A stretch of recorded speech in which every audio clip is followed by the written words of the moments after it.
Capítulo 7. Analogía tomada del matrimonio. ¿Acaso ignoráis, hermanos, pues hablo con los que conocen la ley, que la ley se enseñorea del hombre entre tanto que éste vive? Porque la mujer casada está sujeta por la ley al marido mientras éste vive. Pero si el marido muere, ella queda libre de la ley del marido. Así que si en vida del marido se uniere a otro varón, será llamada adúltera. Pero si su marido muriere, es libre de esa ley, de tal manera que si se uniere a otro marido, no será adúltera.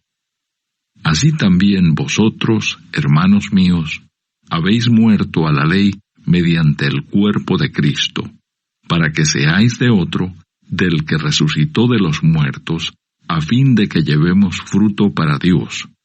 Porque mientras estábamos en la carne, las pasiones pecaminosas, que eran por la ley, obraban en nuestros miembros, llevando fruto para muerte. Pero ahora estamos libres de la ley, por haber muerto para aquella en que estábamos sujetos, de modo que sirvamos bajo el régimen nuevo del Espíritu, y no bajo el régimen viejo de la letra. El pecado que mora en mí. ¿Qué diremos, pues? ¿La ley es pecado? En ninguna manera. Pero yo no conocí el pecado sino por la ley, porque tampoco conociera la codicia, si la ley no dijera, no codiciarás. Mas el pecado, tomando ocasión por el mandamiento, produjo en mí toda codicia, porque sin la ley el pecado está muerto. Y yo sin la ley vivía en un tiempo, pero venido el mandamiento, el pecado revivió y yo morí. Y hallé que el mismo mandamiento que era para vida, a mí me resultó para muerte, porque el pecado, tomando ocasión por el mandamiento, me engañó y por él me mató. De manera que la ley, a la verdad, es santa, y el mandamiento santo, justo y bueno. Luego lo que es bueno vino a ser muerte para mí, en ninguna manera, sino que el pecado, para mostrarse pecado, produjo en mí la muerte por medio de lo que es bueno, a fin de que por el mandamiento el pecado llegase a ser sobremanera pecaminoso. Porque sabemos que la ley es espiritual, mas yo soy carnal, vendido al pecado. Porque lo que hago no lo entiendo, pues no hago lo que quiero, sino lo que aborrezco, eso hago. Y si lo que no quiero, esto hago, apruebo que la ley es buena. De manera que ya no soy yo quien hace aquello, sino el pecado que mora en mí. Y yo sé que en mí, esto es, en mi carne, no mora el bien, porque el querer el bien está en mí, pero no el hacerlo. Porque no hago el bien que quiero, sino el mal que no quiero, eso hago.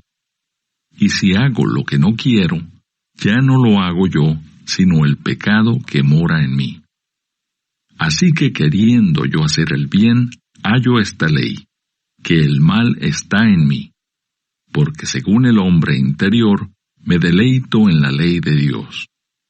Pero veo otra ley en mis miembros, que se rebela contra la ley de mi mente, y que me lleva cautivo a la ley del pecado que está en mis miembros.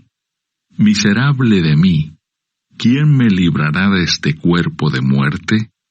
Gracias doy a Dios, por Jesucristo Señor nuestro. Así que, yo mismo con la mente sirvo a la ley de Dios, mas con la carne a la ley del pecado.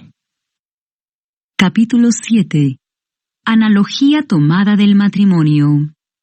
¿Acaso ignoráis, hermanos, pues hablo con los que conocen la ley, que la ley se enseñorea del hombre entre tanto que éste vive? Porque la mujer casada está sujeta por la ley al marido mientras éste vive.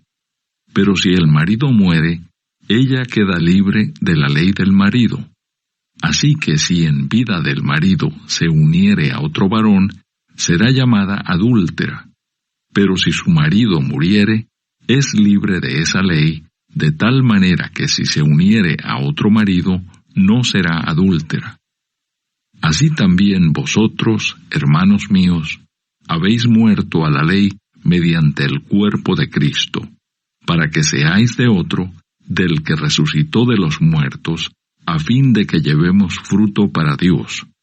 Porque mientras estábamos en la carne, las pasiones pecaminosas, que eran por la ley, obraban en nuestros miembros, llevando fruto para muerte. Pero ahora estamos libres de la ley, por haber muerto para aquella en que estábamos sujetos, de modo que sirvamos bajo el régimen nuevo del Espíritu, y no bajo el régimen viejo de la letra. El pecado que mora en mí. ¿Qué diremos, pues? ¿La ley es pecado? En ninguna manera. Pero yo no conocí el pecado sino por la ley, porque tampoco conociera la codicia, si la ley no dijera, no codiciarás. Mas el pecado, tomando ocasión por el mandamiento, produjo en mí toda codicia, porque sin la ley el pecado está muerto. Y yo sin la ley vivía en un tiempo, pero venido el mandamiento, el pecado revivió y yo morí. Y hallé que el mismo mandamiento que era para vida, a mí me resultó para muerte, porque el pecado, tomando ocasión por el mandamiento, me engañó y por él me mató.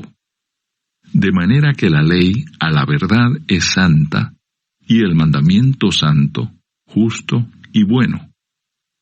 Luego lo que es bueno vino a ser muerte para mí, en ninguna manera, sino que el pecado, para mostrarse pecado, produjo en mí la muerte por medio de lo que es bueno, a fin de que por el mandamiento el pecado llegase a ser sobremanera pecaminoso. Porque sabemos que la ley es espiritual, mas yo soy carnal, vendido al pecado. Porque lo que hago no lo entiendo, pues no hago lo que quiero, sino lo que aborrezco, eso hago. Y si lo que no quiero, esto hago, apruebo que la ley es buena. De manera que ya no soy yo quien hace aquello, sino el pecado que mora en mí.